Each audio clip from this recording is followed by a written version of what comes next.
history of the English monarchy. Today will be my 11th video.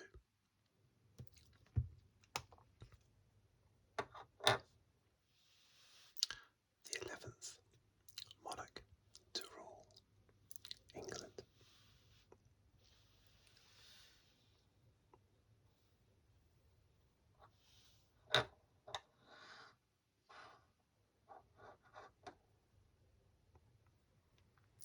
And his name was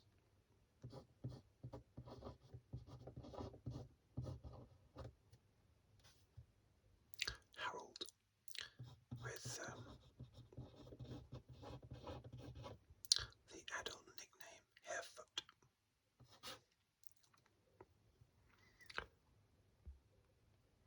Now, as you might remember in my last video on Canute, I mentioned at the end of that video that Canute, I mentioned that he had two sons. He actually had 3 sons. Harold Harefoot was one, Arthur Canute was another, and Sweyn was the third one. But Sweyn doesn't come into the story in England at all, whereas Harold and Arthur Canute both were kings of England, but not Sweyn. This one is about Harold Harefoot. Not to be confused with 1066 King Harold, who was about who took the throne about 30 years later, and was a Saxon, whereas Harold was a Danish Viking. This Harold, he was born in 1016.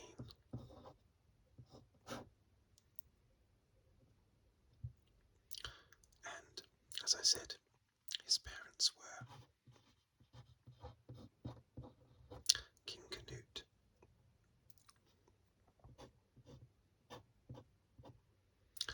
and his first wife, Elf Gifu. I love doing that A and E, like that old way of writing. Looks really good. Looks a bit flash.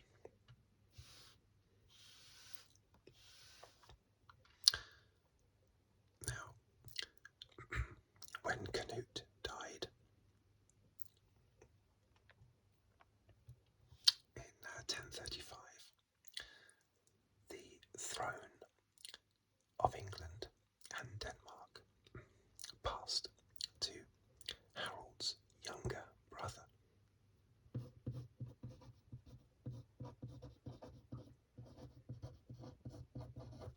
Arthur Canute. But he didn't take the throne of England. He was too preoccupied in Denmark. So he stayed in Denmark. Arthur Canute, he was never crowned in England, or not at this point anyway.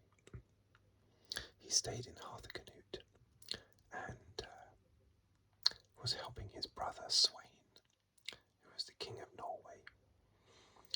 He was helping him fight Magnus, some bloke called Magnus, who actually took the throne from Sweyn. Anyway, that kept Arthur Canute away from England.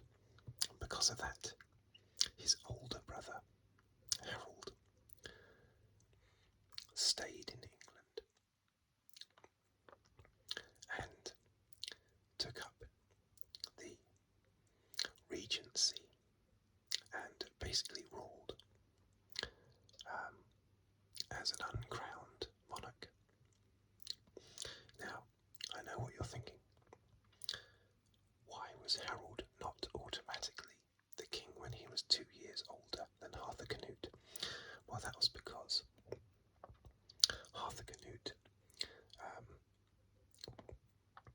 his mother, Emma of Normandy,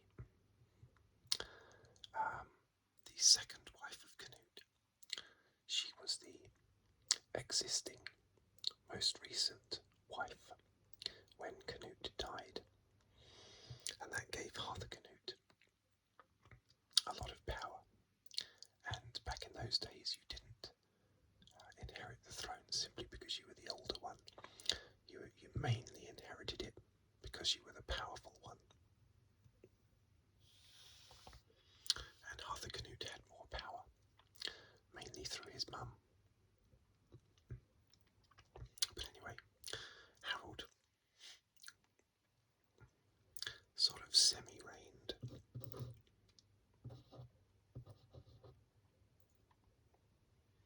from 1035 up until 1037.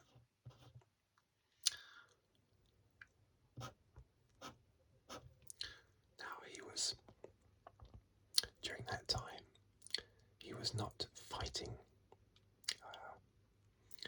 his stepmom, Emma of Normandy, Harthacnut's mother. She was also in England, but there was a lot of disputes between them. Basically, Emma was trying to keep England for her son, trying to get her son to come back from Denmark. So Emma managed to hold on to the south of England, whereas Harold kept to the north of England, but Harold was all the time pushing and pushing and pushing to be crowned the King of England because Harthacnut wasn't there. Eventually, in 1037, he managed to get himself crowned, and Emma of Normandy, Harthacnut's mother, had to flee into exile because who knows what Harold might have done to her. So Harold reigned fully from 1037 all the way up to his death in 1040.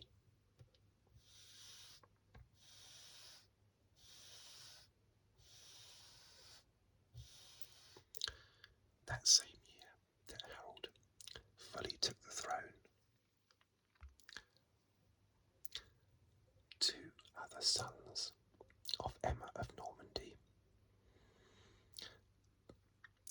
came across from where they had been in exile in Normandy ever since their father, King Ethelred, had died, the Saxon king. So basically, Emma had she had married two kings, a previous king, Ethelred, the Saxon king, and Canute, the Viking king. They both had sons, so she had sons all over the place competing for the throne. So what we had is Edward,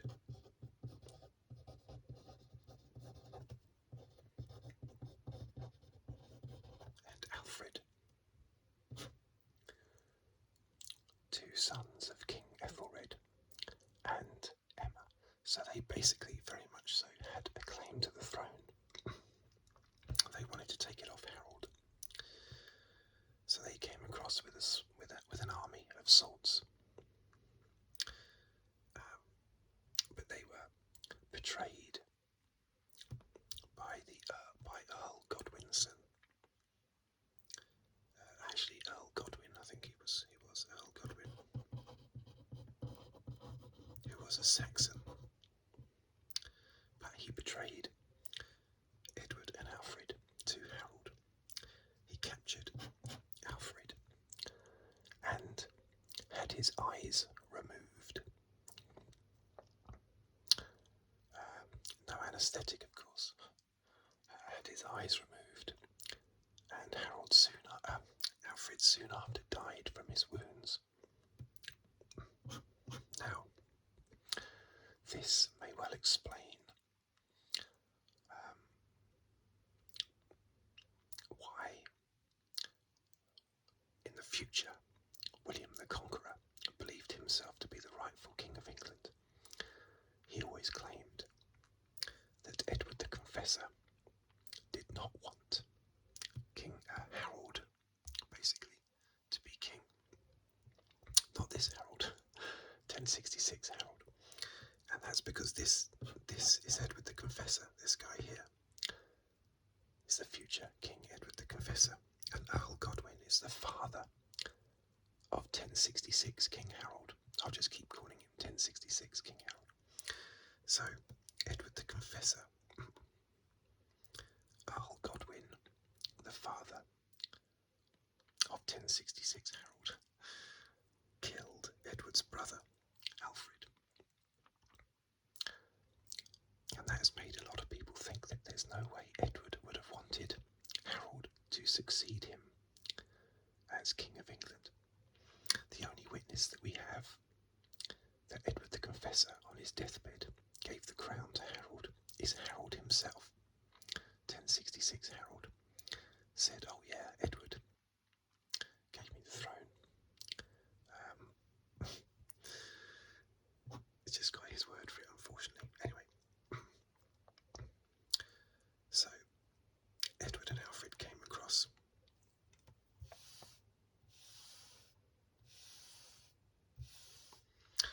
Edward then had to go back into exile again, so he went back across to Normandy. And Earl Godwin became best buddies with Harold Harefoot.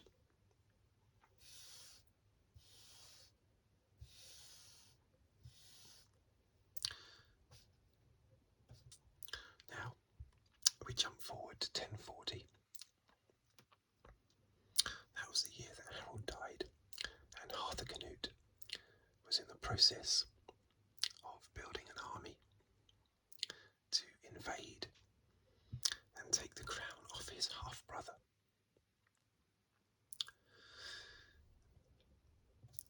But just before he came across, he heard that Harold had died anyway. We're not sure how he died, but you always tend to be suspicious and tend to think that they must have had their head chopped off or something, or stabbed in the dark. But he probably just died from some illness.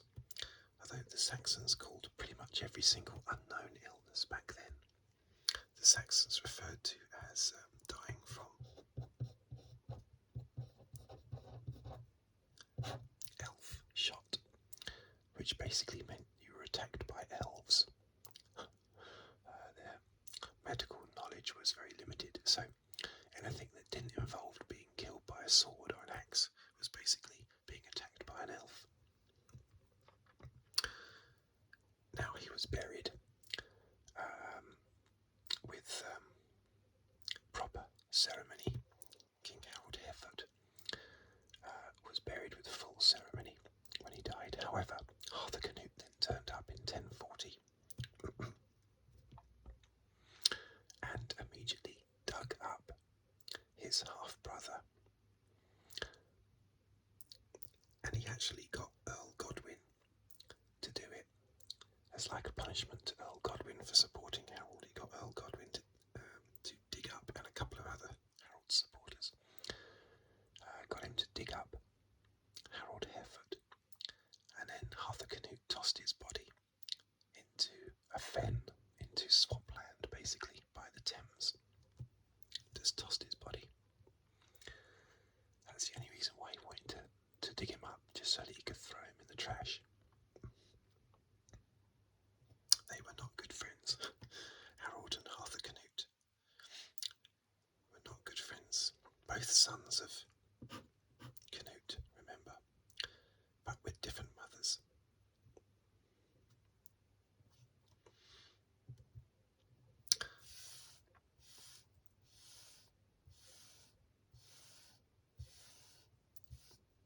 And I didn't mention he actually beheaded Harold as well before throwing him in the marsh. Lovely. The body was actually discovered by fishermen